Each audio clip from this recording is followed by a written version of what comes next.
আসমান জমিন সৃষ্টির 50,000 বছর পূর্বে, 50,000 বছর পূর্বে সাত আসমানের ঊর্ধ্বে লৌহে মাহফুজে তাকদীরের মধ্যে আল্লাহ তাআলা তার কুদরতি কলম দিয়ে এই সমস্ত সৃষ্টির সমস্ত তাকদীর, রিজিক, সমস্ত বরাদ্দ আল্লাহ তাআলা লিখে ফেলেছে।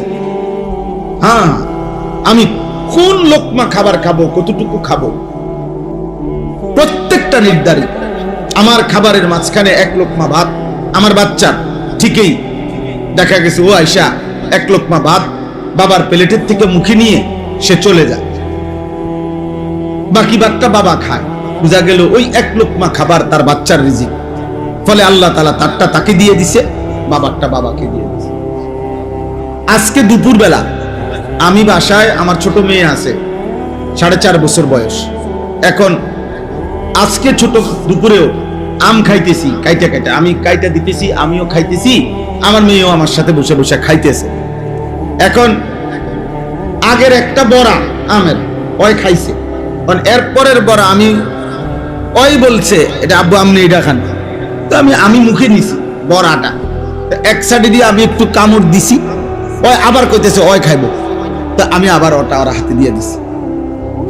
তাইলে বুঝা গেল যে আমের এই বড়াটার মধ্যে এক সাইডের একটু কোনা আমার রিজিক, ওইটুকু খাওয়া শেষ হইতে হইতেই বাচ্চা এটা নিয়ে নিছে।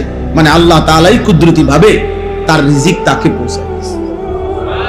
তাহলে আমরা কেউ জানি না, আমি নিছি আমি খামু, কিন্তু আসমানওয়ালা জানে এটা আমার না। কুল্লুম ফি কিতাবিম মুবিন, আল্লাহ তাআলা বলেন সব আমি লিখে রেখেছি, ফয়সালা করে রাখছি। আমি আল্লাহ তাআলা তাকদীরের মধ্যে বন্টন করে দিয়েছি। একটা পিঁপড়া এখান থেকে ওই পর্যন্ত চলে যায়, কিন্তু ওই পর্যন্ত যাওয়ার পরে আরেকজনে মাইরা ফেলে, অথচ এই লোকটার থেকে সে বাইচা গেছিল। একটা মশা আমার হাত থেকে বাইচা গেছে, আমিও থাপ্পড় দিছিলাম, হয়তো আমি মারতে পারি নাই, কিন্তু এরপরের জন ঠিকই থাপ্পড় দিয়া মশাটা মেরে ফেলছে। বুঝা গেল তার রিজিক ওই পর্যন্ত ছিল, তার হায়াত ওই পর্যন্ত ছিল। তো এই জন্য একটা বিষয় আমাদের প্রথম বুঝা, আমি যে আয়াতগুলো পড়ছি এই আয়াতগুলো কোরআনুল কারীমের 12 নম্বর পারা 11 নম্বর সূরা, সূরা হুদ। এই সূরার 8, 9, 10, 11 চারটি আয়াত আমি তেলাওয়াত করেছি। এই অল্প একটু সময় আর আপনাদের সামনে এই আয়াতের তর্জমা বলতে চাচ্ছিল। তো এখানে একটা জিনিস আল্লাহ তাআলা একজন ঈমানদার আর একজন বেঈমান নাফরমানের জীবনের একটা পার্থক্য তুলে ধরছে।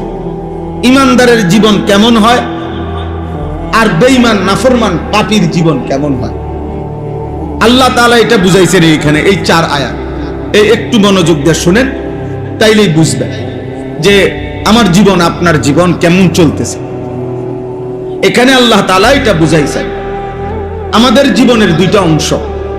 আমাদের জীবনে কখনো সুখ আসে, আমাদের জীবনে কখনো দুঃখ আসে। সুখ এবং দুঃখ এই দুইয়ের সংমিশ্রণেই আমাদের জীবন। এটা একদম অটোমেটিকলি আল্লাহর কুদরতি ফয়সালা যে দুনিয়ার হায়াতে একেবারে পূর্ণ হায়াত সুখ এটাও মিলবে না, আবার পূর্ণ হায়াত দুঃখ এটাও কি হবে না, হবে না। সুখ আর দুঃখের মিশ্রণ, কখনো আমার প্রত্যাশা পূরণ হয়, কখনো আমার প্রত্যাশা পূরণ হয় না, কখনো আমার চাওয়া পাওয়া পূরণ হয়, কখনো আমার চাওয়া পাওয়া পূরণ হয় না, কখনো ভালো লাগে, কখনো ভালো লাগে না, কখনো আনন্দ, কখনো বেদনা, কখনো সুখ, কখনো দুঃখ, কখনো হাসি, কখনো বিষণ্ণতা, কান্না।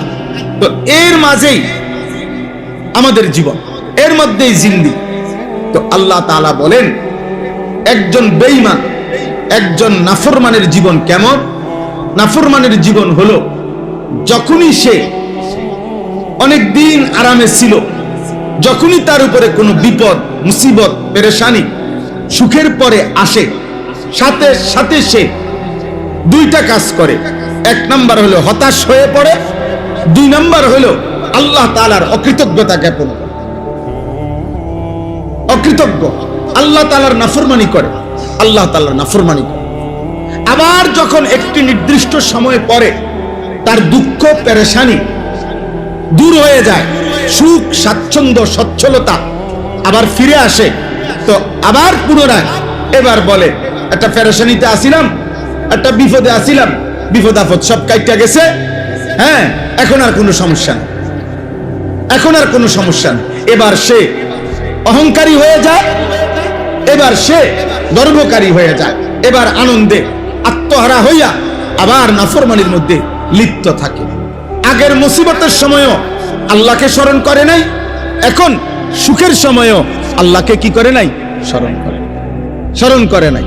প্রতিবারই ভুলে যায় আল্লাহকে, প্রতিবারই মনে পড়ে না আল্লাহকে। আল্লাহ তাআলা বলেন, এর বিপরীতে যেই লোক ইমানদার, যেই লোক মুমিন, যেই লোক আল্লাহ চিনে, আখিরাত চিনে, যেই লোক, তো আল্লাহ তাআলা বলেন তার উভয় অবস্থাতে সে সবর করে। তার জীবন হলো যখনই আমার বিপদ কিংবা দুঃখ আসবে, ইমানদার মাত্রই সে সবর করে, সে বিশ্বাস করে, সে বুঝে যে যে আল্লাহ আমাকে সুখ দিয়েছেন ওই আল্লাহই আমাকে দুঃখ দিয়েছেন, আবার সেই আল্লাহই আমার এই দুঃখ দূর করে আবার আমার জীবনে কি আনবেন? সুখ আনবেন। অর্থাৎ সে সবর করে, সে সবর করে। দুঃখে সে আল্লাহর উপর থেকে ভরসা হারায় না, সুখে সে আল্লাহ তাআলার অকৃতজ্ঞতা, নাফরমানি আর পাপ অবাধ্যতা করে না, বরং উভয় অবস্থাতে সে সবরের মাধ্যমে, আমলের মাধ্যমে সে তার জীবন পরিচালিত করে।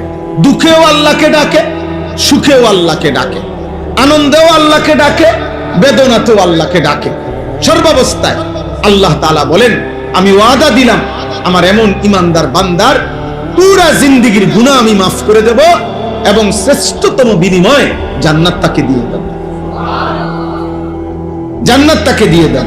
আর ওই যে নাফরমান, যেই নাফরমান প্রতিনিয়ত সে মনে করে হায়াত আল্লাহকে ভুলে যায়, যে এই বেঈমান, এই নাফরমান, এই পাপীর জীবন হইল সে সারাক্ষণ সুখ কামনা করে। তার কথা হইল 24 ঘন্টা পুরা হায়াত সুখ, আনন্দ, উল্লাস আমার প্রাপ্য, আমার প্রাপ্য এটা। এজন্য যখনই বিপদগ্রস্ত হয়, পেরেশানিতে পড়ে, অভাবে পড়ে, দুঃখ এবং যন্ত্রণায় পড়ে, তখনই সে হতাশ হয়ে পড়ে।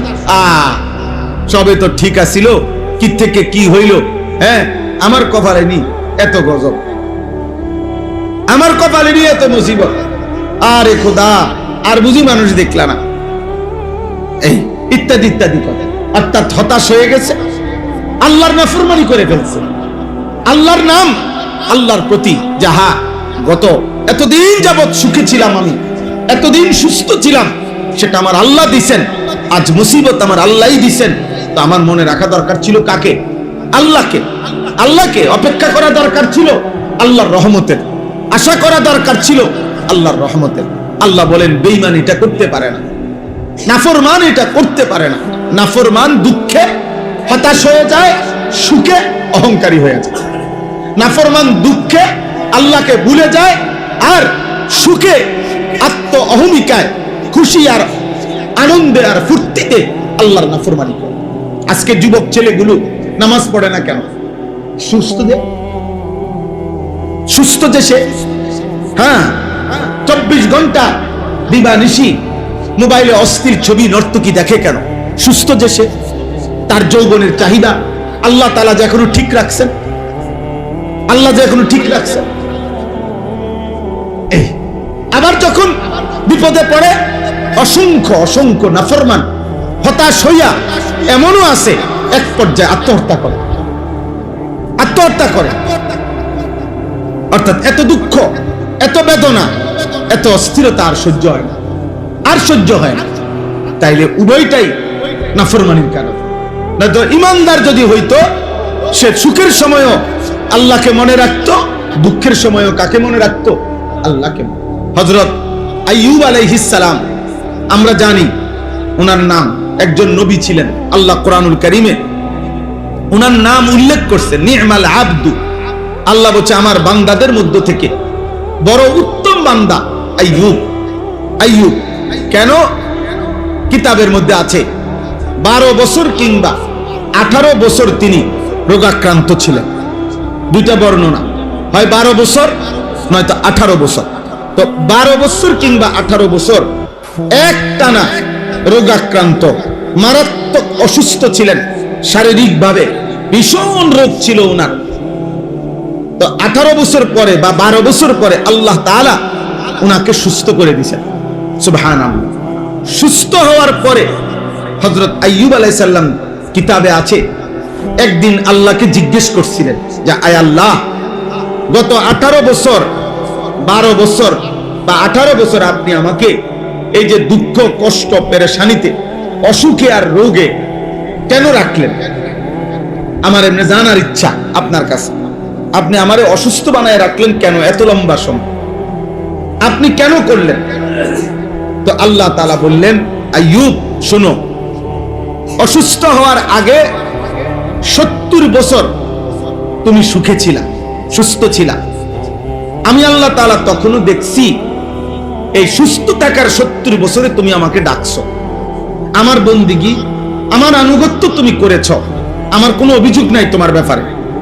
কিন্তু আমি আল্লাহ তাআলা এরপরেও 18 বছর তোমাকে দুঃখ আর সুখে বিপদে আর মুসিবতে পরীক্ষা করছি। তবে আমি আল্লাহ তাআলা দেখছি এই 18 বছরও তুমি আমাকে আগের 70 বছরের মতোই আমারে ডাকছো। আমার ইবাদত, আমার জিকির, আমার নাম, আমার তাসবিহ তুমি পড়েছ। আমি এই অসুস্থ অবস্থাতেও তুমি আমারে ডাকছো। তাইলে এই অসুস্থ অবস্থাতেও তোমার ব্যাপারে আমার কোনো অভিযোগ নাই, সুখের সময়েরও অভিযোগ নাই, তাইলে রোগ দিলাম কেন? আল্লাহ তাআলা বললেন, আইয়ুব, আমি দেখতে চাইছিলাম যে সুখের সময়ে আমাকে তুমি ডাকো আর দুঃখের তুমি ডাকো, কোন সময় এই ডাকে, কোন ডাকে মায়া লাগে বেশি, আমি এটা দেখতে চাইছিলাম।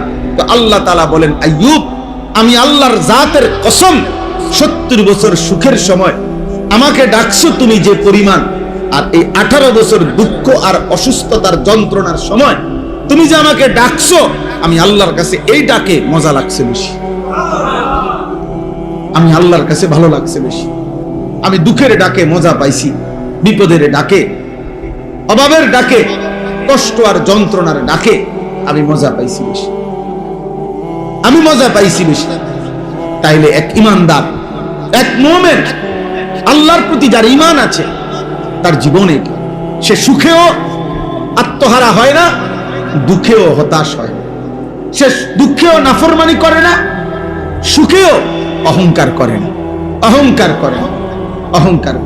এজন্য প্রিয় ভাই আমার, বাবা আমার, এই অল্প কয়েকজন মানুষ আপনাদেরকে বলি, আমাকেও বলি, এখানে আল্লাহ তাআলা শিখাইছেন এটা, ওয়ালা ইন আখারনা আনহুমুল আযাবা ইলা উম্মাতিন মা'দুদা লা ইয়াকুলুন্না মা ইয়াহবিসু।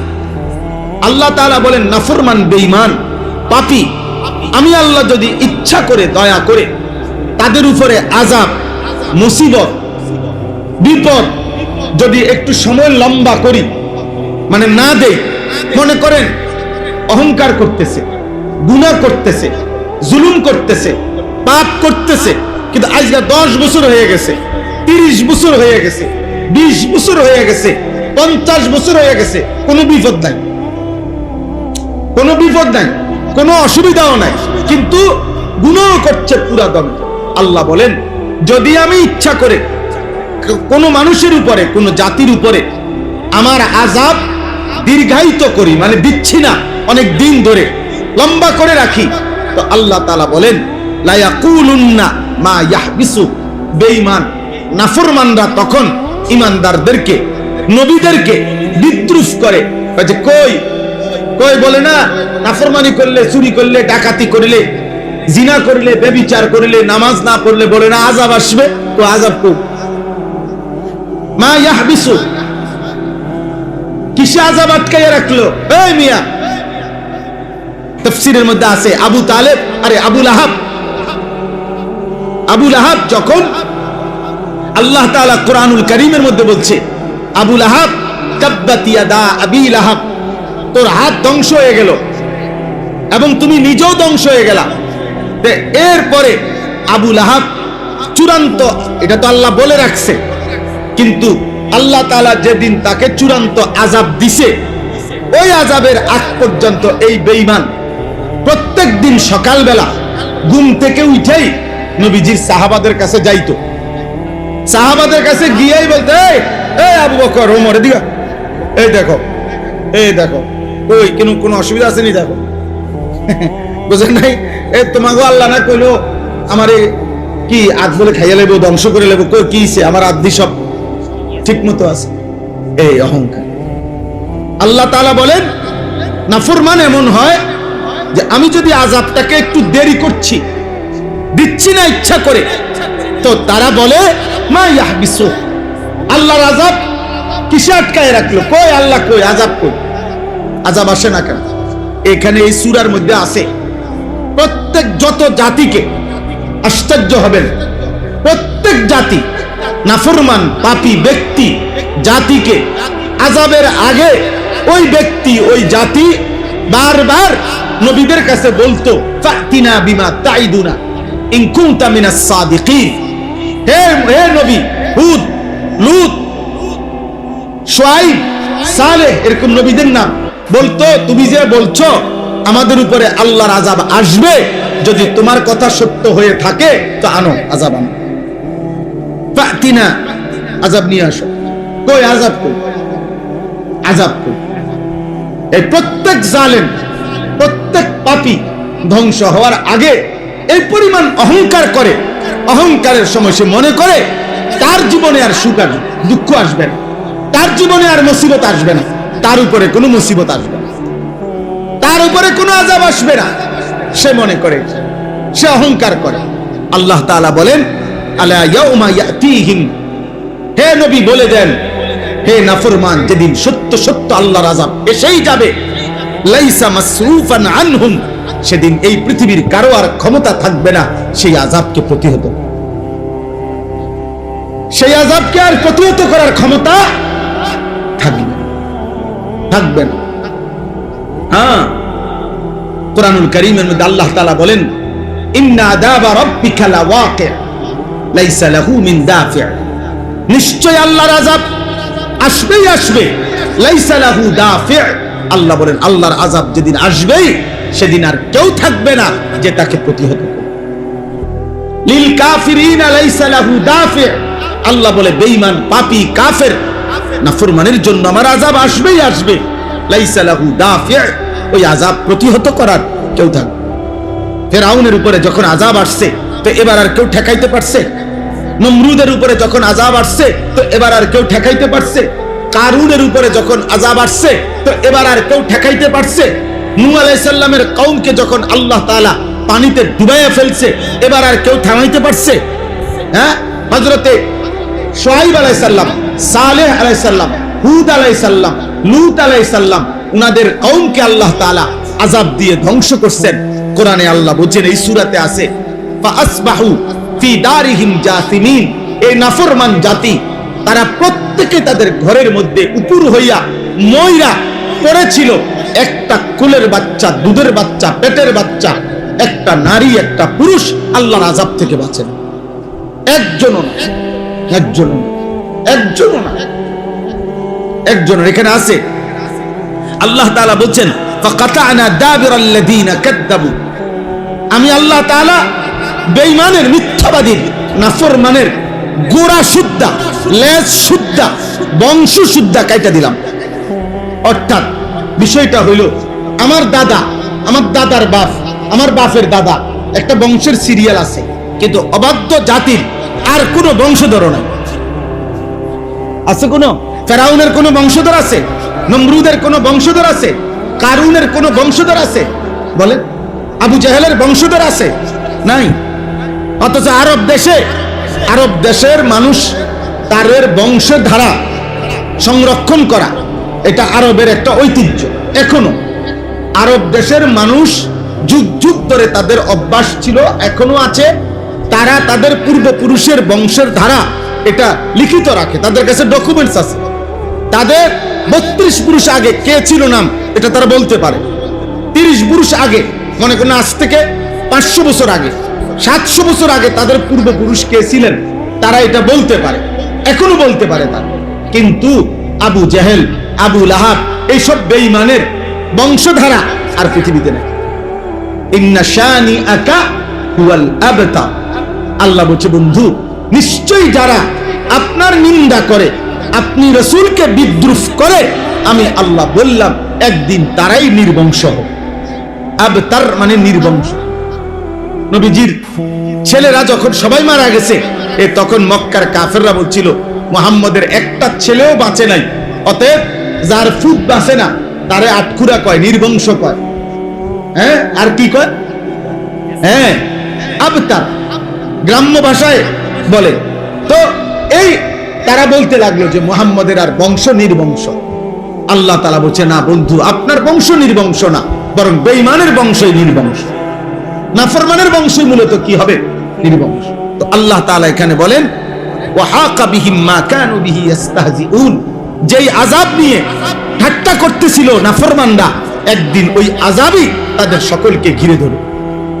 ওয়াহাকা মানে হলো ঘিরে ধরবে, ঘিরে ধরবে, একদিন ঘিরে ধরবে।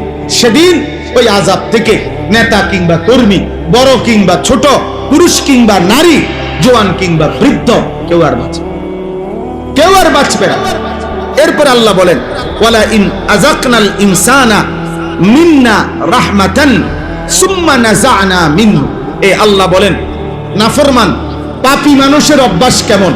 আল্লাহ বলেন, দীর্ঘদিন যাবত আমি তাকে দয়া মায়া করতেছিলাম, খাওয়াইতেছি, পড়াইতেছি, রিজিক দিচ্ছি, সব ঠিক দিতেছি, কিন্তু যখনই সুম্মা নাযা'না মিনহু, আমি যদি তার থেকে ওই সুখ, শান্তি, নিরাপত্তা কিছুদিনের জন্য ছিনায় নেই, বিরত রাখি, তো ইন্নাহু লায়াউসুন কাফুর, সাথে সাথে সে আমি আল্লাহর থেকে হতাশ হয়ে যায়, আমি আল্লাহর নাফরমানি শুরু করি, নাফরমানি শুরু। আরে ফেরেশানির তো মিয়া শেষ নাই, কি আল্লাহর ডাকি, ফেরেশানির শেষ নাই। বুঝেন? একজন হয়তো দিনদার কইছে যে আল্লাহরে ডাকো, আরে থুর মিয়া, আপনার গো হুজুর আর কোনো কাম নাই, বইয়া বইয়া এই সব সময় আমার এত বড় বিপদ যায়, এবার কয় আল্লাহরে ডাক। নাউজুবিল্লাহ। মানে কি? হতাশ, মাথা চোখে মুখে আন্ধার দেখে, একেবারে এলোমেলো হয়ে গেছে, সব সাজানো মনে হয় যেন সব। এখানে আছে কোরআনে সূরা কাহাফের মধ্যে এক অহংকারী বাগান মালিক, সে আল্লাহকে ডাকতো না, শিরিক করতো আল্লাহর সাথে। তো তার প্রতিবেশী ছিল একজন গরিব ইমানদার মানুষ, একদম গরিব। তো এই গরিব লোকটাকে প্রত্যেকদিন এই অহংকারী বাগান মালিকটা বিকালে সন্ধ্যায় বিদ্রুপ করতো, হে বুজুর্গ কি খবর, খুব তো আল্লাহরে ডাকো, হ্যাঁ তুমি তো একেবারে বুজুর্গির ভাবলো, ইমানদার কই, এ ফেরে তো রইলে এমনি, এই অভাবে তো ফেরে রইলা, কিচ্ছু তো নাই, হ্যাঁ প্রতিদিন এভাবে বলতো। তখন এই কোরআনে আছে, ওই নেককার মানুষটা যদিও সে গরিব ছিল, তার প্রতিবেশী পাশের ক্ষেতওয়ালা, তো উনি বলতো, ভাই তুমি অহংকার না করে তোমার, তো এই জন্য বললাম এ করতো কি, তো সন্ধ্যাবেলা এর বিদ্রুপ করতো, আর উনি বলতো তোমার উচিত আল্লাহকে ডাকা, আল্লাহকে ডাকা, যে হে বাগান মালিক, আল্লাহর নাফরমানি করো না, অহংকার করো না, অহংকার করো না, এটা বলতো তাকে। তো কোরআনে আছে একদিন এরকম বিদ্রুপ করতে করতে বলে বিদ্রুপ করে সে ঘরে গেছে গা, ওই এই অহংকারী বাগান মালিকটা, নাফরমানটা গিয়া রাত্রিবেলা ঘুমাইছে, ভোরবেলা নিজের বাগানে আবার আসছে, পরের দিন ভোরবেলা। আল্লাহ কোরআনুল কারীমে বলেন, এই শেষ রাত্রে আল্লাহ ওই বাগানের উপরে আযাব দিয়া সমস্ত গাছ এইভাবে উপড়াইয়া ফেলছে, একেবারে বাগান সমান করে লাইছে। শুনে এইবার সকালবেলা ফাসবাহা ইউকাল্লিবু কাফাইহি, আল্লাহ তাআলা বলেন ভোরবেলা এই নাফরমান আইসে এবার এইরকম আহা আহা কি করলাম, আহা কি করলাম, নিজের হাতকে এরকম মুসরানো শুরু করছে, আর বলতে লাগছে, ইয়া লাইতানি লাম উশরিক বিরাব্বি আহাদা, আহা আহা আমার মন্দ কপাল, আমি যদি আল্লাহর সাথে শিরিক না করতাম, বরং যদি আল্লাহকে ডাকতাম, যদি আল্লাহকে ডাকতাম, আজ আমার এত বড় মুসিবত হইতো না, আর মুসিবত হইতো না। তো আল্লাহ তাআলা বলেন, এই বান্দা যখন সুখে থাকে তখন অহংকারী হয়ে যায়, বান্দা যখন দুঃখে থাকে হতাশ হয়ে আমি আল্লাহকে ভুলে যাই। তো আল্লাহ বলেন ওয়ালা ইন আযাকনাহু না'মাআ বা'দা দাররাআ, পুনরায় আমি যখন আবার ওই নাফরমানকেই তার বিপদ আর মুসিবত সরাইয়া আবার নিয়ামত দেই, আবার সুখ আবার সুস্থতা আমি যখন তাকে দেই, তো লা ইয়াকুলান্না যাহাবাস সাইয়্যাতু আন্নি, এবার মানুষের কাছে সে আবার বলে ভাই একটা পেরেশানিতে ছিলাম, একটা বিপদে ছিলাম, একটা মুসিবতে ছিলাম, এটি সব শেষ হয়েছে, এখন আর কোনো সমস্যা নেই, এখন আর সমস্যা নেই। আমি কয়দিন আগে একজনকে বলছি কি অবস্থা ভাই, কাউজুর একটা মিল করে লইছি, বুঝেন নাই, মানে কয়দিন ধরে নি খাইছে, হ্যাঁ কয়দিন ধরে নি খাইয়া এরপরে এখন আবার যারা দৌড়াইছে তারা লগে একটা বাইল করে লইছে। এর যে যা বুঝেন বুঝেন, বুঝেন না কথাটা? হ্যাঁ আমি একজনকে বললাম যে ভাই মাশাআল্লাহ, হ্যাঁ আগে দেখছি আমনে থাকতেন ফিসে, উনি থাকতো আগে, অন শুধু লোকটা মানে একটু আগ ফিসেছে আর কি, একটু অন উনি আগে ইনি পিছে, এরকম। অর্থাৎ জালেম আরেক জালেম খুঁজে নেয়, পাপী আরেক পাপীকে কি করে নেয়, তালাশ করে নেয়। অপরের সম্পদ লুণ্ঠনকারী সে আরেক লুণ্ঠনকারীকে কি করে নেয়, তালাশ করে। নাউজুবিল্লাহ, নাউজু। অথচ প্রত্যেক ব্যক্তি একেবারে ক্ষমতার মসনদে যে অথবা সামান্য দুনিয়ার সাধারণ থেকে সাধারণ মানুষ, প্রত্যেকের এটা বোঝা উচিত এই রাত্রি অন্ধকার হয় আবার আলো হয়, আবার আলো অন্ধকার হয়। তাহলে যে আকাশে আলো ফুটে সেই আকাশে অন্ধকার আসে, যেই নদীতে জোয়ার আসে সেই নদীতে ভাটা আসে, যেই গাছে সবুজ পাতা ফোটে সেই গাছে ফুল আরেক পাতা হলুদ হইয়া ঝরে পড়ে। তাহলে বুঝাই গেল আমার জীবনের সুখ এটাও স্থায়ী না, আমার জীবনের দুঃখ এটাও স্থায়ী না। কাজে সুখের সময়ও আল্লাহকে না ভুলা, দুঃখের সময়ও আল্লাহকে না ভুলা, এটাই হচ্ছে কি ইমানদারের উচিত, এটাই উচিত কি ইমানদার। এবারে নেতা বলেন, কর্মী বলেন, জনগণ বলেন, শাসক বলেন, প্রত্যেকেরই এটা উচিত, প্রত্যেকেরই এটা ইনসাফ, প্রত্যেকেরই এটা ইনসাফ।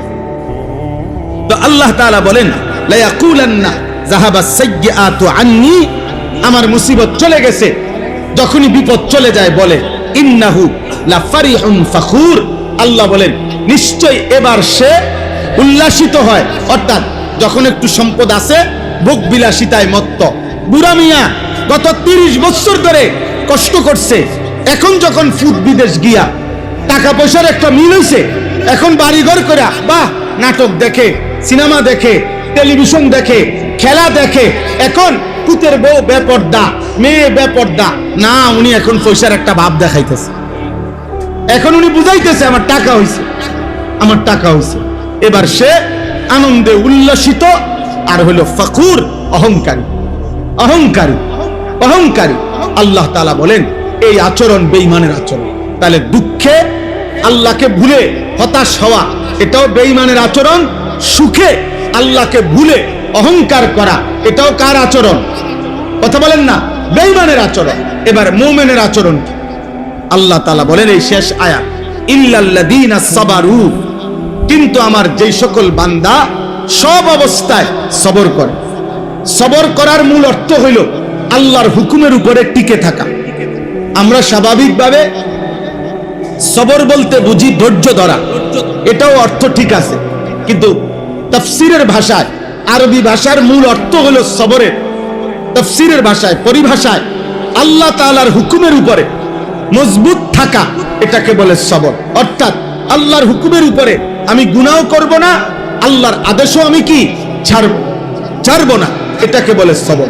তো আল্লাহ বলেন ইল্লাল্লাযীনা সাবারু, দুঃখে কিংবা সুখে উভয় অবস্থাতে যে সবর করে, যে মজবুত হয়ে থাকে, দৃঢ় থাকে, ওয়া আমিলুস সালিহাত, আর জীবনভর নেক আমল করতে থাকে, উলাইকা লাহুম মাগফিরাতুন ওয়া আজরুন কাবীর, আমি আল্লাহ ওয়াদা দিলাম আমি তাদের জিন্দেগীর গুনাহ মাফ করে দেব এবং মহা বিনিময় জান্নাত দিয়ে দেব। এই 4 আয়াতের অর্থ শেষ, তরজমা শেষ। এখন আসেন আমি আপনাদের কাছে এই কথাই আমার শেষ কথা, আমরা যেন সুখে কিংবা দুঃখে আল্লাহ তাআলা ছেলে দিবেন আল্লাহ মেয়ে দিছেন, আল্লাহ অর্থ দিছেন, আল্লাহ স্ত্রী দিছেন, আল্লাহ ঘর দিয়েছেন, সুস্থতা দিয়েছেন, সম্পদ দিয়েছেন। কোন অবস্থাতে একজন ইমানদার যদি হই আল্লাহকে না বলি, আবার মুসিবত আসবে, আবার বিপদ আসবে, কখনো সুস্থ কখনো অসুস্থ, কখনো আনন্দ কখনো বেদনা, কখনো সুখ কখনো দুঃখ, কখনো রোদ কখনো বৃষ্টি, কখনো আলো কখনো অন্ধকার, কিন্তু উভয় অবস্থাতেই ডাকতে হবে কাকে? আল্লাহকে ডাক। আজকে তোমরা এই কয়জন ছেলে, প্রিয় ছেলে, তোমরা অনেক ছেলে বুঝো না, এক একজনের চুল দেখলে, চেহারা দেখলে মানুষ না হাইওয়ান তাও মনে হয়, বোঝা যায়। মানুষ না আফ্রিকার জানোয়ার তাও বোঝা যায়। কেন এমন করে? কারে দেখাইতে করে? পাগল না মাতাল না তার সিরা? কিছুই জানেন না, কিছুই জানেন না। মুসলমানের ঘরে জন্ম নিয়া মুসলমান, কিন্তু এক ওয়াক্ত নামাজ পড়ে না। আহা নাফরমান, কোথায় যাচ্ছ? কই যাচ্ছ? আল্লাহকে ছেড়ে যাচ্ছ কোথায়? আর আল্লাহকে ছেড়ে আল্লাহ থেকে শেষ পর্যন্ত বাঁচতে পারবা কিনা? আল্লাহ তাআলা কোরআনে এই কথাটা সব অনেকবার বলছে, বান্দা বলো, শোনো, মানো বা না মানো, আমার কাছেই তো আসতে হবে, আমার কাছে ফিরতে হবে, আল্লাহর কাছে ফিরতে হবে, লাভ তো নাই, অন্যদিকে গিয়ে তো লাভ নাই। এই জন্য ছেলেরা, বাবা আপনাদেরকে আজকের এই ছোট্ট আয়োজন, এই মাদ্রাসা আমাদের প্রিয় ছাত্র মাওলানা আশরাফ খুব ফিকির করে, মাশাআল্লাহ, অনেক চেষ্টা করে, সব সময় আমার সাথে যোগাযোগ করে, আমার মাদ্রাসায় নিয়মিত যায়, আগের থেকে আমাদের ছাত্র সে। তো আলহামদুলিল্লাহ মাদ্রাসা আগাইতেছে। যখন শুরু ছিল তখন কম ছাত্র ছিল, এখন ছাত্র বাড়ছে। আমার কথা হলো উভয় অবস্থাতে আল্লাহর শুকর আদায় করতে হবে, আল্লাহকেই মনে রাখতে হবে, গুনাহ যেন না হয়, পাপ যেন না হয়, মানুষের সম্পদের এবং সন্তানের হক যেন নষ্ট না হয়। আল্লাহ তাআলা তৌফিক দান করেন। এবং যে ছেলেদেরকে আজকে সবক দেওয়া হলো, আল্লাহ তাদেরকে হাফেজ আলেম হিসাবে কবুল করে নেন। তোমরা যারা ছেলেরা, বাবা তোমাদের কাছে আমার অনুরোধ, যাদের জীবনে নামাজ নাই, সারাদিন মোবাইল একটা নিয়ে টুটুক করে ছাগলের মতো যারা ঘোরো, আব্বা এটা মাতাল জিন্দিগি। বাবা মনে রাখো, তুমি কমপক্ষে যারা পরিমাণ বিবেক যদি থাকে, এই মোবাইল নিয়া এই চুল্লা যারা পথে পথে হাঁটো, তোমার যদি যারা বিবেক থাকে, তুমি একটু ডানে বামে তাকাইও যে মানুষে তোমারে নিয়ে কি মন্তব্য করে। মানুষ তোমার, অথবা তুমি আড়ালে গোপনে একটু জিগাইও বা শুইনো, মানুষে তোমারে কি ভাবে, মানুষ তাকে কি ভাবে। বাবা মা কি মনে করে? আপন সন্তান নিয়ে বাপ পর্যন্ত বিরক্ত, আপন সন্তান নিয়ে মা পর্যন্ত গুনাহ, তারে পাপ, নারী, ছবি, মোবাইলের অস্থির দৃশ্য তার এমন কুত্তা বানাইছে, এই কুত্তার ভয়ে এখন মা পর্যন্ত পেরেশান, বাবা পর্যন্ত পেরেশান। বাবে মার কাছে বলে, আরে যেমনে পারো বাইতে বাইর করো, বাইতে বাইর করো, কোন সময় কি করে বইয়ে, মান সম্মান সব তো এমনি গেছে গেছে, আরো ডুবাইবো, বাইর করো, তারে আলগা করো। আফসোসের ব্যাপার বাবা, এই জীবন লানতের জীবন, অভিশপ্ত জীবন, যে জীবনে তোমার এই সমাজ, আখেরাত তো নাই। আরে বেটা নাফরমান, আখেরাত তো নাই, দুনিয়াও তো তোরে কেউ পছন্দ, তোর দিকে তো ফিরা, বেনামাজির দিকে কেউ থুতুও মারে না, থুতুও মারে না। বলে না কত বড় জনেরে, কত জনেরে আপনার মানুষে পাপি, অথচ মানুষের স্যালুট দেয় না, না টাকাকে স্যালুট দেয়, মানুষকে দেয় না। টাকাকে, ক্ষমতাকে স্যালুট দেয়। টাকা না থাকলে, ক্ষমতা না থাকলে এই লোকের আবার 2 পয়সার মূল্য থাকে। তাহলে ওটা তো টাকারে না দিল স্যালুট, মানুষকে কই দিল? পাপীকে মানুষ ঘৃণাই করে, নাফরমানকে মানুষ ঘৃণাই করে, চরিত্রহীনকে মানুষ ঘৃণাই করে। এই জন্য আল্লাহর নাফরমানি না করে। আর দুঃখ কিংবা সুখ, আনন্দ কিংবা বেদনা, সব অবস্থায় কাকে মনে রাখা? আল্লাহকে মনে রাখা, আল্লাহকে মনে রাখা, আল্লাহর ইবাদত করতে থাকা, আল্লাহর বন্দেগী করতে থাকা। আল্লাহ তাআলা আমাদেরকে তৌফিক দান করেন। আজকের এই ইসলাহি মজলিস, মাদ্রাসার সব আয়োজন আল্লাহ যেন কবুল করে, আমিন। আপনারা বেশি বেশি দোয়া করবেন, আমরাও দোয়া করি। যে কয়জন বাবা ভাই আসছেন, জায়গা দেওয়া গেছে না ঠিক মতো, ছেলেরা বাবা তোমরাও নামাজ পড়ো, নামাজ পড়ো আব্বা, মুসলমান হও। ওই দেখেন, ওই দেখেন, ওই দেখেন, ব্যস্ত মোবাইল নিয়ে, মানে একটা মিনিট শয়তান নীরবে থাকতে দেয়। এটাই আমার আফসুস। আহা বাবা হাসো না, ছেলেদেরকে বলি আফসুস আব্বা, বড় মারাত্মক। এই মোবাইল তোমাদেরকে শেষ পাগল বানায় গেল। একটা মিনিট তারে স্বস্তিতে থাকতে দেয়। রাত নাই, দিন নাই, সকাল নাই, দুপুর নাই, মা বাবা, ইজ্জত সম্মান, বংশ কিচ্ছু নাই ছেলেকে। সারা দিন এই মোবাইলটা লইয়া পড়ে, এটাই জীবন। রাত দিন বলা, কে মা কে বাবা, কি বংশ, কি ইজ্জত, কি সম্মান, না কিচ্ছু বোঝে, কিচ্ছু বোঝে। এই অল্প অল্প মাদ্রাসা, কিছু পড়ালেখা, কিছু কোরআন সুন্নাহর বাতি যদি না থাকতো তো পুরা সমাজ জাহিলিয়াত অন্ধকার হয়ে অন্ধকার হয়ে যাইতো আব্বা। আল্লাহর কুদরতে এই জন্য মাদ্রাসার পরিমাণ এত বাড়ছে। আগে এত গলি গলি কোনায় কোনায় এত মাদ্রাসা ছিল না। আমরাও তো ছোটবেলায় পড়ালেখা করছি। 30 বছর আগে, 20 বছর আগে, 25 বছর আগে আমরাও তো পড়ালেখা করছি। এত প্রতিষ্ঠান ছিল না। এখন গুনার মাত্রা যেহেতু বেড়ে গেছে, আল্লাহ তাআলা আল্লাহর দ্বীন হেফাজতের ব্যবস্থাও আল্লাহ বাড়ায় দিয়েছে। হ্যাঁ, বাস্তবতা এটা। নাহলে এত মাদ্রাসা কেন? জায়গায় জায়গায় মাদ্রাসা, ঢাকা শহরে বিল্ডিং এ বিল্ডিং এ মাদ্রাসা। মূল কারণ এটা, নাফরমানির মাত্রা বেড়ে যাওয়াতে আল্লাহ তাআলা তার দ্বীন হেফাজতের মাত্রাও কি করে দিছে? বাড়ায় দিছে, বাড়ায় দিছে। আলহামদুলিল্লাহ, আলহামদুলিল্লাহ। আল্লাহ তাআলা এই মাদ্রাসাকে কবুল করে নেন। কোরআনুল কারীমের মধ্যে আল্লাহ তাআলা বলেন, এই এখানে আছে। নবী সাল্লাল্লাহু আলাইহি ওয়াসাল্লামকে আল্লাহ তাআলা সান্ত্বনা দিবেন, ইন্নামা আনতা নাযীর। হে নবী, আপনার দায়িত্ব হলো আপনি হচ্ছেন নাযীর। আমি আল্লাহর পক্ষ থেকে আমার বান্দাদেরকে ভয় প্রদর্শনকারী। আমি আল্লাহর ভয়, জাহান্নামের ভয়, কবরের ভয়, আযাবের ভয়, এই ভয় দেখানো, নেক কাজের উৎসাহিত করা, এটাই আপনার দায়িত্ব। এবার আসলে ঠিক কয়জন পরিবর্তন হলো, কয়জন হলো না, এটা আপনার দায়িত্ব।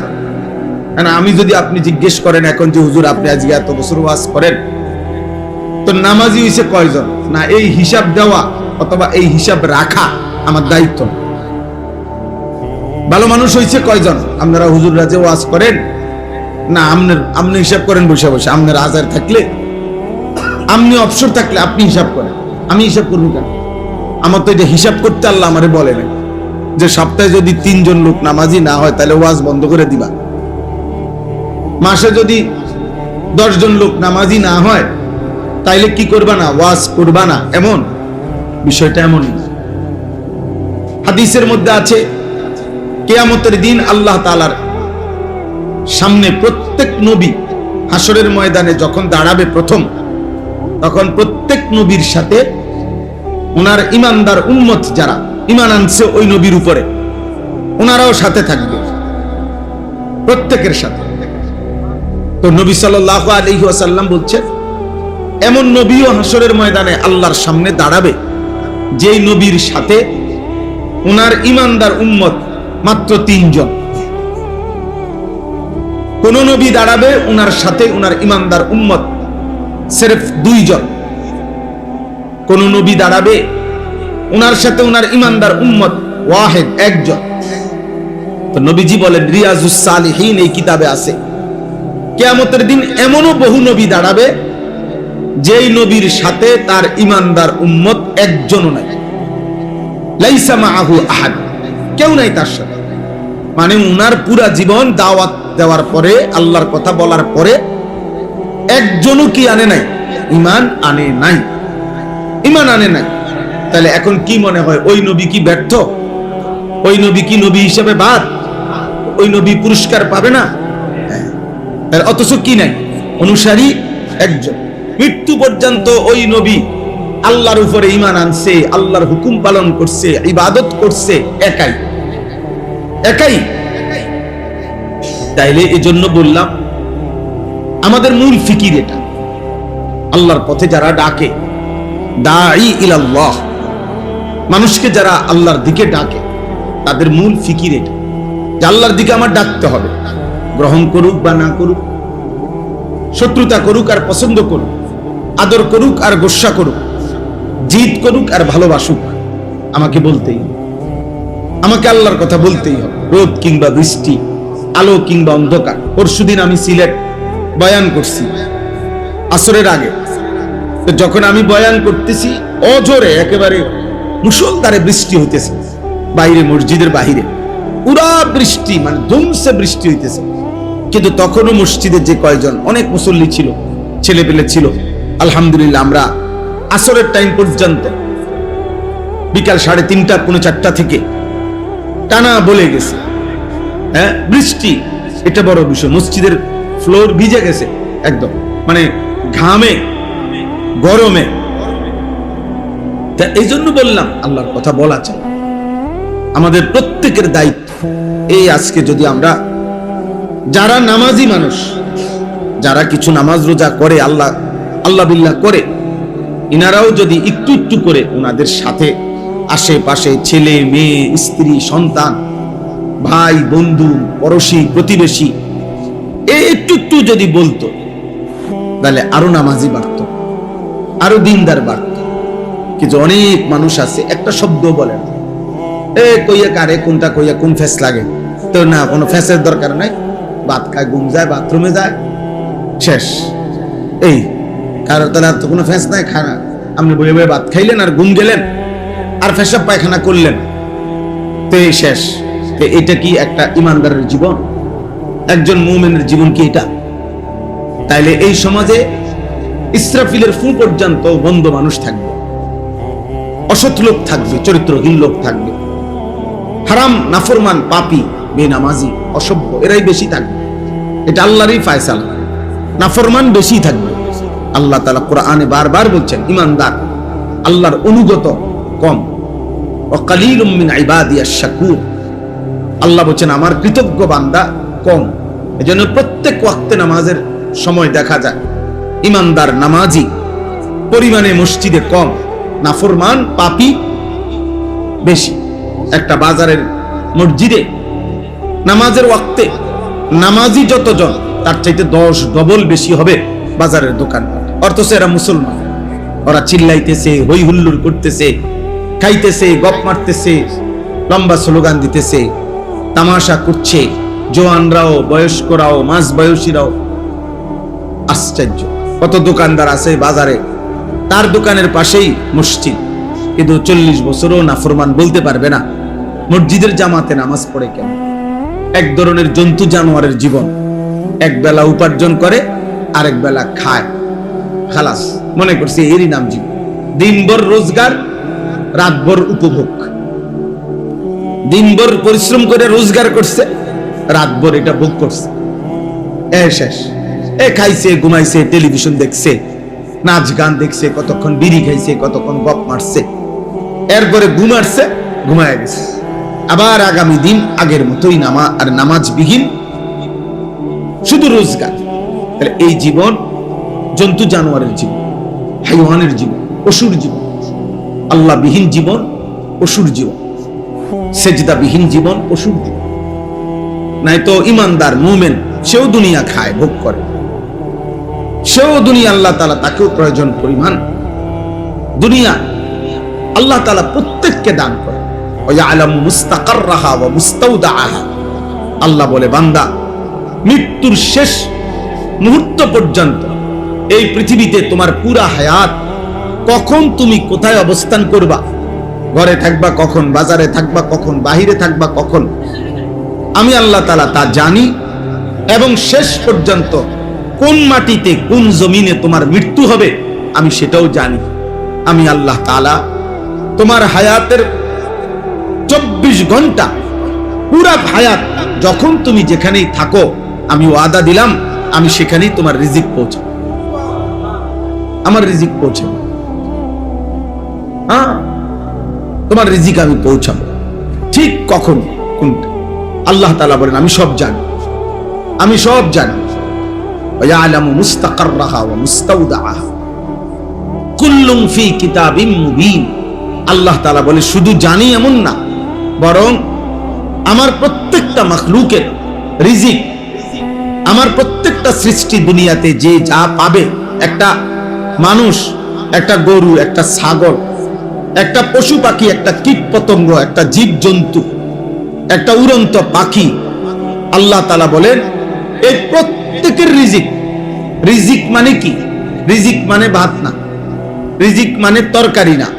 রিজিক মানে হলো এক মানুষ তার দুনিয়ার হায়াতে আল্লাহর পক্ষ থেকে যা কিছু পায় সবটাকেই বলে রিজিক। সব কিছুই রিজিক।